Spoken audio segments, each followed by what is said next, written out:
Welcome to Playing with Fire, the podcast for people who are ready to custom build their love. We're talking about non-monogamy, however you design it, as an individuation opportunity. Want to leave the default and make your life spectacularly you? You're in the right place.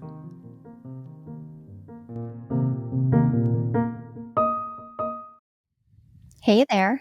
Hey there. Welcome back to our podcast. Yeah, I know I'm awkward. I mean, did you take classes in it? No, You're amazing. I'm a progeny. Oh no. You are. You're beautifully awkward. Yep. It's one of my favorite things about you. You make me look not awkward. There you go. You're always going to look so smooth next to me. And I'm pretty awkward, so, but comparatively so speaking, everything's relative, right? Which physicist said everything's relative? Somebody must have. I think it's been a combination of them. Oh, really? Yeah. See there. Now I can be awkward too. We have a listener question to talk about today that I think probably, I'm asked this question regularly. I don't know whether you are. It's not a single listener question. No. It's many listeners' question. I've been asked this question, and I've been asked this question in person. I've been asked this question via email. I've been asked it when I'm having connect calls with people. The question is, hey, is there any possibility that non-monogamy would help us be able to stay together? Do you get asked that question? I have not been asked that question, but people call me for different reasons, more like practical. What do I do here? What do I do there? Not like they're so already much. Open. Yeah. Yeah. Not the big existential questions. Well, I think this is an interesting question because, what does it mean to be possible to stay together? Like taking at face value, when somebody asks me, Ham, would non-monogamy make it possible for us to stay together? My initial answer is, yeah, sure, absolutely. Because you just get to decide to stay together. I don't think that's the real question people have. Right. I think the underlying question is much more nuanced, much more exciting, but also dysregulating. I think the underlying questions are like, well, would it be good? Could we be happy? Could each of us be happy? Could we find pleasure in our relationship again if we tried non-monogamy? And then right down at the very core under all of that is, will non-monogamy make it possible for us to not deal with all the shit that we just don't want to deal with? Oh, I know the answer to that one. Oh, yeah? How did it work for you? Well, okay. So maybe I shouldn't overgeneralize, but in my experience, no. So I it's still there. I'm going to argue with you. Okay, let's hear it. So you were married for 20 years. Yes. And you were open during most of that time. Yep. And wouldn't you say that, in fact, you not... if you just measure that relationship by the standards which you measured relationship satisfaction at the time, wouldn't you say that, in fact, being open did make it feasible for the two of you to stay together? I mean, it seems just the practical application. I'm not sure how to answer that now. There's a look of consternation on Ken's face. So did it make it? Oh, okay. So, yeah. But that's not the answer I was saying no to, but the question I was saying no to. The answer I was saying no to was, will it mean that we don't have to deal with all of our shit? Yeah. That's the answer I was saying no to. Well, because will it make it possible to stay together? Yes, because it did a collection of things. It some of them healthy, some of them less so. Because one of the things it did is it gave us each. So we were married, typical monogamous looking setup. From the outside. Yeah. And then we opened our relationship with, full disclosure, no clue what we were doing, but we did it, and it allowed for allowed us each individually to deal with stuff that we didn't deal with together elsewhere. Okay. Like a safety valve. Like, I'm not getting all of the, I don't know, pick one, physical connection. I'm not getting the emotional support. I'm not getting the fun. Like the list isn't just Not all the connecting serious stuff. intellectually or Yeah. whatever it is. I'm Yeah. not getting these things. So rather than do the work of try to adjust this relationship to get it, I'll go have this other relationship and get it there. You diversified your portfolio. Diversify the portfolio. There it Okay. is. That's So it. so I And that, think that makes there is some internal logic to that, to the idea. yeah, And I think a lot of people, start off in non-monogamy saying, well, okay, obviously I have transcended the idea that all of my needs can be met by one person. And so, yeah, let's diversify our relational yep, portfolio and get our needs met by multiple people. And now let's cycle back to that the stinkier question I asked, which yes, will this allow us to not deal with the shit that we haven't been dealing with? And the answer is it will, but probably at the cost of your actual connection. And definitely it will build up over time. That is where yes, I see people start to build up yeah, resentment, a powerful set of facts. Like we start making a story, a narrative about what's going on in our partner's life. Because while we're encouraging autonomy and we're healthily diversifying our relationship needs portfolio, we're also quite likely to just say, yeah, you know what? We just don't have, well, like now I don't need to talk about this and that with you. I don't hmm, need to. right, And so all of those things start going in the resentment bank. And that can feel okay for the first, I see people around between 6 and 18 months. That can feel like sort of a honeymoon period of, oh, thank God, the relief. I heard you say like a safety valve, like, oh, yeah. the There we go. relief from That's, needing to, yep, yeah, now that need can be met elsewhere, or at the very least, even if I don't find another place, another person to meet that need, at least I can just release myself from trying to get you to meet that need. yes, right. Excellent. Check. And That so sounds that great. takes a load off, and it's this one stressor that's not there anymore. But as you said, what it will kind of what's very likely to happen is that stress goes underground Yeah. and builds that reservoir of resentment. And that can happen in a couple different directions. It can be that, like, so I go and I get these needs met in other ways, or I just stop asking you to do it, but that won't prevent me from resenting you for not meeting them. And Even though I'm not asking you, you're not doing it, so I can resent it, and then that can build up. okay, so let's dig in here a little bit too. Like resentment is, oh my gosh, it's we forget. We frequently forget. I forget that like I'm the one fueling my resentment. Like Mm-hmm. it's your actions that I may be inspired to feel resentful about. So it's like the meaning you make of my actions Yeah. produces the resentment, Or your lack of actions or whatever. or yeah, But I'm the one, like the resentment is mine. So similarly to jealousy, we frequently displace jealousy and say, you have to fix this because I don't want to feel jealous. You got to fix it. mhm. And while there are conversations to have about how our behaviors, our actions, our words in relationships, yes, we need to deal with all of that. But if I ask you to be the one to fix my feeling, I'm disempowered. And when it comes to resentment, if I am allowing resentment to build up because I have basically two narratives or more in my head. This one where, yes, I have released you from responsibility for this need. I am not going to, we're not going to deal with that in the context of this relationship. And at the same time, I have this other narrative, maybe this other part of me who's like, he really should be doing that. You understand? He Yeah, really should. right, And yep, by the way, I'm keeping track. And as mhm. soon as we start keeping track, that resentment bank builds up. And I have so much control over how much resentment buildup there is. But it doesn't feel like it. Like my childlike parts don't feel like I have control over that. But I do. Every time I am not honest with you about what the complexity of my, yeah, I'm trying to release this need in our relationship, but I'm also feeling conflicted. Every time I shove that, I repress it, or I just choose not to look at it, like that stuff's going to stack up.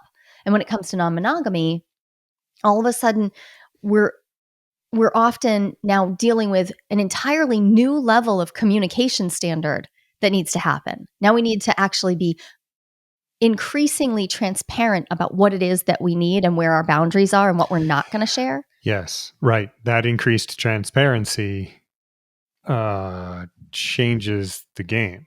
Right. So if there were things that we couldn't talk about comfortably before, and now we say, okay, let's just let each other off the hook for this. Let's say, like, maybe sex hasn't been working for us. Let's just decide, you know what, our sexual relationship, we're just going to not do that. But let's still cuddle, let's hug, maybe we'll even kiss, but let's take sex off the plate. And let's define what sex is. Great. So we make some clarity around that. And we're still introducing a whole bunch of conversations, and a bunch of them having to do with sex, right? Like into the overall relationship dynamic. So in my experience, non-monogamy can make it possible to reimagine what relationship is, but you're still going to have to reimagine it. You're still going to have to dig in and work with this person to decide, okay, so what is this relationship for? What do we do together? What are we providing for each other? What are we not available for with each other? So if at core, if I think about what you were saying earlier, there was this safety valve, this release, like, oh, I don't have to do this. It's kind of generalized. I don't have to do this. I don't have to struggle with the stuff we struggle with. It doesn't matter what the topic is. Right. Yeah. Yeah. It doesn't have to be sex. It could be, it's whatever's specific to you, whatever your struggles whatever's are. uncomfortable. And then if I struggle to share with you what I need, what I want, if I struggle to share my boundaries with you, or to collaborate with you on how to run a complex household together, all of those things are still going to be true. Non-monogamy is not going to stop us from having to co-create a life together. Yeah. So the things you said just led me to expand this question a little bit. Will non-monogamy make it possible to stay together, keeping our relationship the same? Which I think at least some section of our listeners, like, that's what they're wondering. Like, okay, I have a relationship. I'm thinking about non-monogamy. I want to know what's going to happen to my existing relationship. Will it stay the same? And how would you respond to that refinement of the question? Well, I mean, if I were giving someone tough love, I would say, no, your relationship, one, it's not going to stay the same because you're both growing and changing. So that idea is rooted in a fallacy about what it is to be human. You're growing and changing. Okay, so yeah. The idea that it's going to stay the same. But I think let's get to the spirit of that question, which is, like, do I get to keep feeling whatever it is I feel is positive about this relationship? And the answer to that is complicated because we don't know. Some people come to me and say, I just need my partner to know this relationship won't change. Like, yes, I want non-monogamy, but this relationship won't change. That is not fair and not realistic. Yes, your relationships will change. Our relationships impact each other. Like, these are a web. They're all connected. Yeah. And they all intersect through you, right? Like, you will be changed by the relating that you do, by the living that you do. Yeah. So a better question might be, could our relationship actually get better? Could it evolve and change? Could it get better than this through non-monogamy? Oh, I love that question, because then you have to start thinking about, what does better mean? Yeah. For me, like, what would be better for me in this relationship? And one of the reasons that my first marriage went on so long is I never asked myself that question. What could be better? How could things be better? And if I had, well, we could have had a different set of conversations. Don't know where they would have gone. But one of the regrets I have is never having asked that question of myself or of my partner. Like, so I can't come out of that thinking, well, I did what I could. No, not really. I Yeah. didn't. I I like the way this could also potentially um, debunk the idea. Like we have to get past the idea that somehow non-monogamy is more risky than Mm, monogamy. yeah. Um, Monogamy is just as risky, just in a different way, right? Like monogamy could be seen as putting all your emotional, sexual, all your everything needs, all of your relational needs in one basket. How is that safer, right? Like non-monogamy will disturb the basket. Yeah. It will. And my experience has been that not only does it disrupts patterns, it changes the way that we are inside. Like it changes how I conceive of myself. It changes how what I think is important. And those destabilizing facts, they have made me stronger. I am more grounded. I am more able to meet each of my partners Yeah. from a grounded place of self awareness. So overall, I am a much less risky person to relate to. I am more me. I am more able to be transparent with all of my partners. When I was in a monogamous relationship, I I was less self aware because I had less views of myself. I had less people giving me direct feedback about how I showed up intimately. I had friendships to do that, but they were not as close as some of my partners since have been. So, what if the question is, um, does non monogamy open up a possibility for us to stay together? Because right now, what if the behind the scenes part of that question is right now we fight all the time, or right Mhm. now we're really silent and frozen and we never talk about anything, or right now the only thing we can agree on is that neither one of us is happy. I think non monogamy could potentially allow you to stay together, but now my question would be why? Right. What is it exactly Why? that you're trying to preserve? Do you want to stay together? Do you want to disrupt a pattern that you're in? Do you want to get back to some previous memory of your relationship? Yeah, what is it? What do you really mean when you say stay together? That's Right. very important. And for some people, you know, staying together is completely logistical. Like, Hmm. hey, we don't have the money to divorce or separate, or we don't have the emotional bandwidth to go through that. You and I went through a whole period of time where I was dealing with so much loss around me, and I wasn't working. I was in graduate school, and there was so much death all around me that if we had split, and we talked about this, how like if there was a break in our relationship, we had to maintain a whole Yeah. like we had to maintain our household together. We had to maintain, there was a bunch of stuff. We were homeschooling the kids. There was so much on our plate that Yeah. We were committed to we these were committed. logistical Yep. And facts about our life that we were going to have to maintain them no matter what our emotional connection was. right. So something that happens frequently is people will say, "Can we stay together?" And I think, well, what does that mean? Stay together forever? Like, are we really promising that ever? Monogamy, it it asks us to make that promise of I'll be with you forever, but it doesn't tell us how we're going to do that. If the logistics, for instance, are the reason we're staying together, I would not have qualified our relationship as one that was happy or really worth even being super invested in. If it was just about logistics, a marriage totally of like, wow, I can't get out, that would have made me sad. Yeah. And I feel glad that we never got quite to that point, not during that particular period of time. Though the stress level was so high that there were days when I remember thinking, yeah, if we didn't have all these things tied together, whew, Yeah. it might feel easier to It walk might feel away. easier to yeah, to find a way to reduce all that stress. And one of the ways can look like, okay, so let's detach ourselves from each other because a lot of stress is coming from there. Right.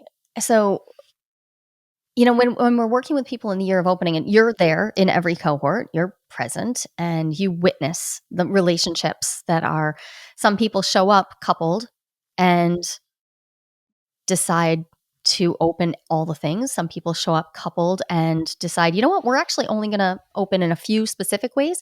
Some people show up coupled and wind up separating.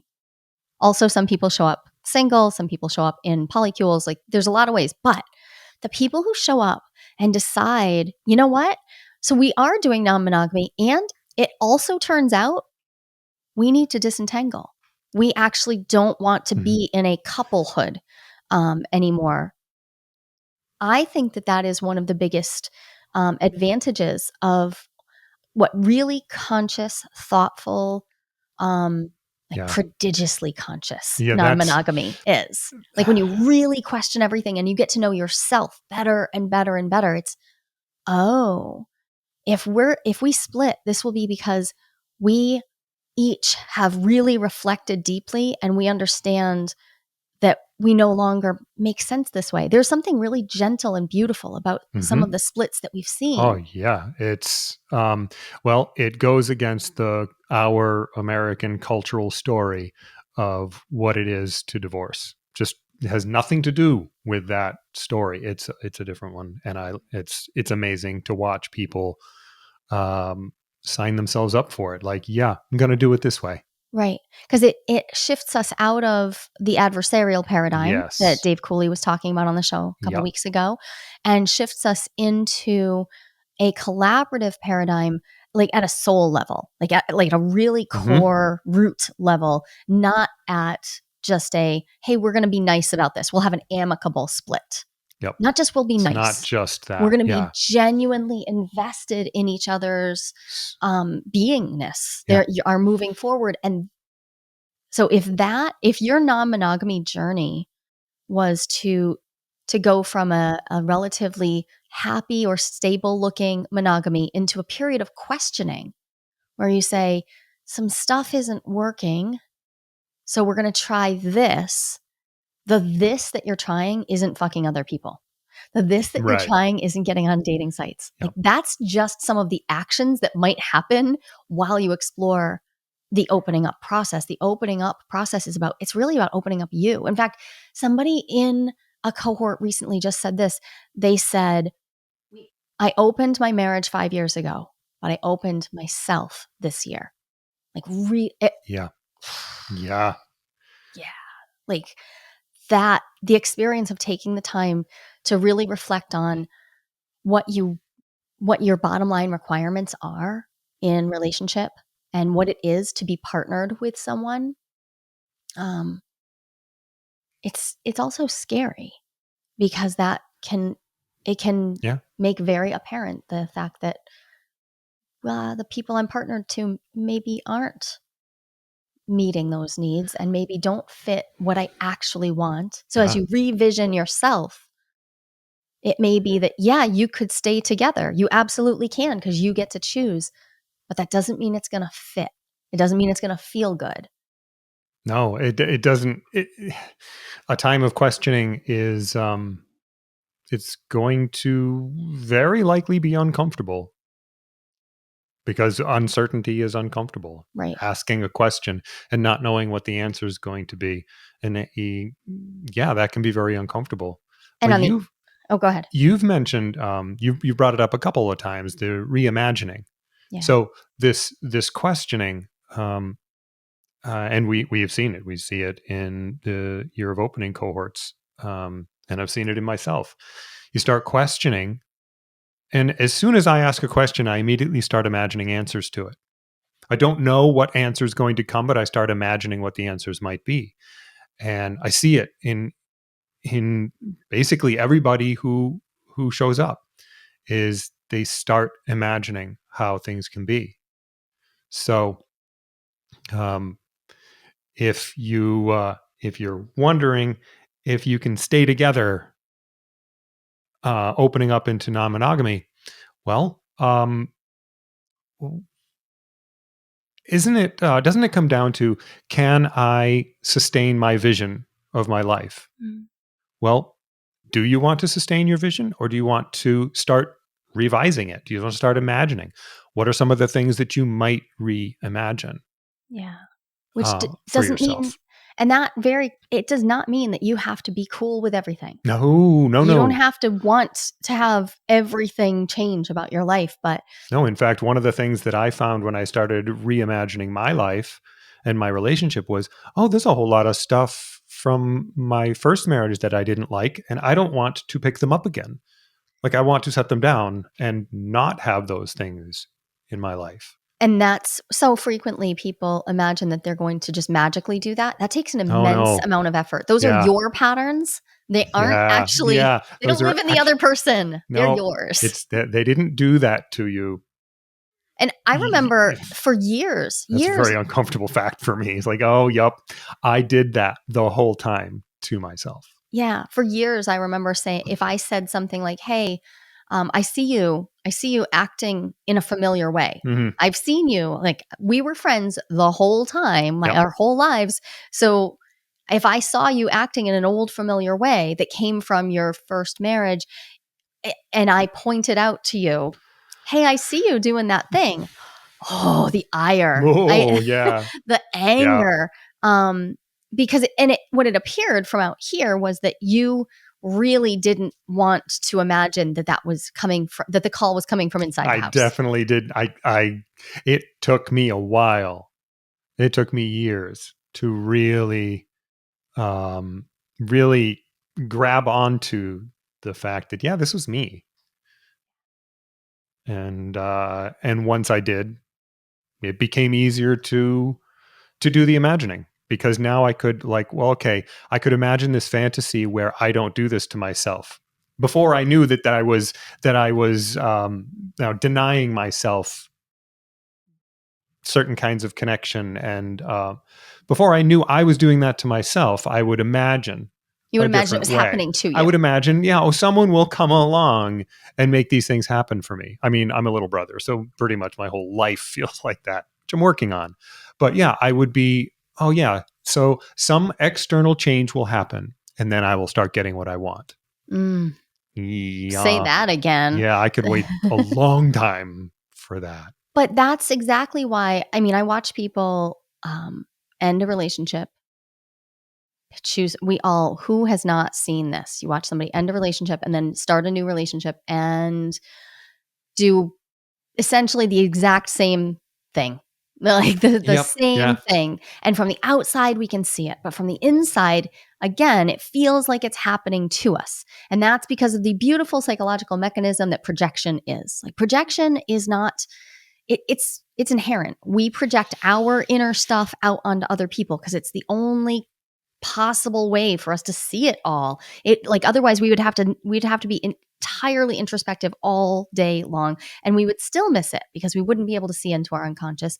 When I relate to someone new, when I have a new partner, it's really easy to imagine that the good stuff is because that they're bringing is because, yay, yes, new partner. We're here doing a new thing.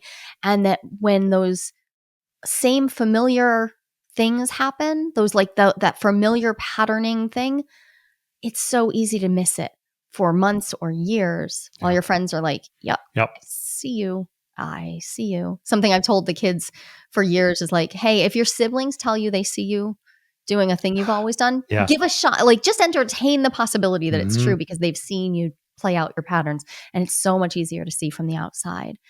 But when we're reimagining, so let's go back to that initial question. Will non-monogamy make it possible to stay? Non-monogamy, in my opinion, will make it possible for you to reimagine who you are, how you relate to other people, and what is possible in all of relationship. And relationship is all of life. So non-monogamy and the deep contemplation and experimentation around that could open up an entirely new vision of what it is to exist for you. And in all of that new vision, you may find, wow, I really really value this person I am with. And so I am going to continue co-writing a story with them that works for us. It won't be the same, but it will be enlivened, it will be fresh, and it will fit who we actually are now, and Yep. it will have space for us to continue becoming. So you have Let's do that. Yeah, let's do that, right? That sounds great to me. And yeah, what you get is opportunities to move in those directions. Right. And non-monogamy is not the only way to No. do that Mhm. at all, but it is a common path that makes us question everything, because monogamy sits at the root of this particular cultural milieu we exist in. So when we question something that sits right at the root, it does tend to open up our imagination. Yeah. And what you can imagine is what you can be, right? We have to be able to imagine it before we can become it. So, yeah, I hope that the people who asked this question feel seen in this, and I imagine that some of them will have felt some real fear Yeah. come up during this conversation. The fear of why can't we just keep everything the same? Why can't we just I heard somebody say recently, I just want my partner to understand that those other people, they don't matter to me. They're just Oh yeah. basically props Mhm. for a fantasy. Yeah, that's No. not good for those people. No, it's not good for those people, but think about what your partner just revealed about them, that they are willing Mhm. to treat other humans as complete objects. Yikes. Yeah. So if you feel a little scared because questioning everything means that you'll have to question everything, Yeah. yeah, I'm with you. It is scary to live an increasingly conscious life. And you don't have to choose non-monogamy. You absolutely don't. Monogamy is a valid choice. But if you're choosing it because you think it keeps you safe from experiencing change, and it will keep you safe and you can stay together, that I would question. That is equally untrue. We live at a time and a place where divorce is possible, though our politics seem to be going a particular way that Yeah. is It's terrifyingly handmaiden right now. But here we are living right now. So, in fact, you don't have to stay. So you are choosing to stay every day. Um, if you find yourself in an abusive situation where that's not true, where you are not choosing, that's a whole other yeah. question. That's a whole That like is that's we'll outside do the it. domain of this Yeah, conversation. but Yeah. if you are in a non-abusive relationship, a consensual relationship, then you get to choose whether you stay or go. So I would ask you to stay with the question. Do you want to stay knowing that things will always change? And do you want to experiment with non-monogamy? First in the imaginal, then in the real? Do you want to do that? You get to decide. Do you want to stick around while your partner experiments that way? You get to decide. Sorry for the easy answer. Yeah, but I hear those last sentences that you just said, and those are very inspirational to me. Oh, I get to decide. So if that does feel uncomfortable, speaking as myself, yeah, my burgeoning autonomy has felt uncomfortable to me, but now I reach toward more of what I want. So Maturity. maturity. Okay. All So we right. talk about this all the time in the year of opening, and there is a beautiful entry point. I would invite anyone here to join us for an Ask Me Anything. If you go to joliehamilton.com/AMA, you'll find when our next Ask Me Anything is. You can interact with Ken and I directly Yeah. about So this. if our answers spurred more questions, come and ask them. We'd Yeah. love to hear them. Awesome. Thanks, Ken. Thank you. There's no one right way to design your relationship. And lots of people, actually about 25%, according to a recent national survey, are interested in some type of open relationship. But how do you know if you are ready to open up happily? Not everyone is, and that's no problem. I've got a 60-second quiz that will give you the answer. And even better, you'll walk away with your next step, whether you're good to go or not so much when it comes to opening up. And this is no BuzzFeed nonsense. I personally designed this quiz from my years of academic research. Go to joliequiz.com. That's JOLIQUIZ.com. And find out if you're ready to open up happily and what to do if you are or if you're not.